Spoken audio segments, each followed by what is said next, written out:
Yes news channel ప్రేక్షకులకు స్వాగతం. ఆంధ్రప్రదేశ్ గుండా బుల్లెట్ రైలు పరుగులు పెట్టనుంది.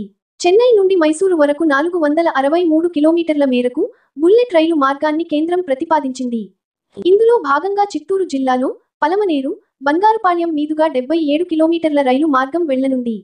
పలమనేరు దగ్గర ఒక స్టాపింగ్ ఉండేలా ప్రణాళికలు చేస్తున్నారు. ప్రస్తుతం అధికారులు 41 గ్రామాల పరిధిలో భూసేకరణ పనులు చేస్తున్నారు. ఆంధ్రప్రదేశ్ మీదుగా బుల్లెట్ ట్రైన్ పరుగులు తీయనుంది. మైసూరు వరకు బుల్లెట్ ట్రైన్తో పాటుగా చెన్నై నుంచి బెంగళూరుకు ఎక్స్ప్రెస్ వే రానున్నాయి. ఈ క్రమంలో కేంద్రం ఆదేశాలతో సర్వే, భూసేకరణ పనులు మొదలయ్యాయి.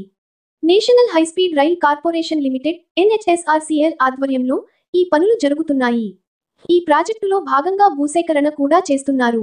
కేంద్రం చెన్నై, మైసూరు మధ్య బుల్లెట్ రైలు 463 కిలోమీటర్లు దూరం ప్లాన్ చేస్తున్నారు. ఈ మేరకు చిత్తూరు జిల్లాలో 77 కిలోమీటర్ల మేరకు పలమనేరు, బంగారుపాళ్యం మీదుగా వెళ్తుంది. ఈ రైలు మార్గంలో మొత్తం 9 స్టాపింగ్లు ఉండేలా ప్లాన్ చేస్తున్నారు. అందులో పలమనేరు మండలంలోని 190 రామాపురం దగ్గర ఒక స్టాపింగ్ ఉంటుందని చెబుతున్నారు.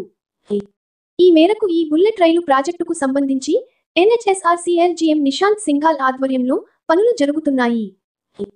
చిత్తూరు జిల్లాలో అధికారులు 41 గ్రామాల పరిధిలో భూమిని సేకరిస్తున్నారు. దాదాపు 876 మంది రైతుల నుండి భూమిని సేకరించే పనిలో ఉన్నారు. దీనికోసం ఇప్పటికే సర్వే చేసి ఆయా భూముల్లో రాళ్లు కూడా పాతుతున్నారు.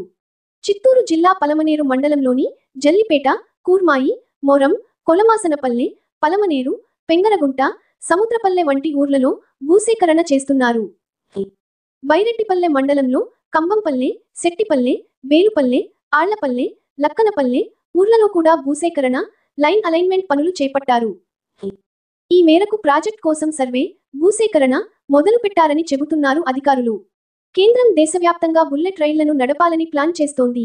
ఈ మేరకు ఆయా రూట్లలో సర్వేలు కూడా చేయించింది. ప్రస్తుతం భూసేకరణ పనులు మొదలయ్యాయని చెబుతున్నారు. ఇప్పటికే ముంబై నుంచి అహ్మదాబాద్ వరకు నడిచే బుల్లెట్ రైలు పనులు వేగవంతం చేశారు. ఈ మేరకు బుల్లెట్ రైలు దూసుకెళ్లి 300 కిలోమీటర్ల వయాడక్ట్, రైల్వే బ్రిడ్జి పనులు పూర్తయ్యాయి. ఇలాంటి రైల్వే సమాచారం కోసం ఇప్పుడే మన ఛానల్ని సబ్స్క్రైబ్ చేసి, లైక్ చేసి, ఈ వీడియోపై మీ అభిప్రాయాన్ని కామెంట్ రూపంలో తెలియజేయగలరు.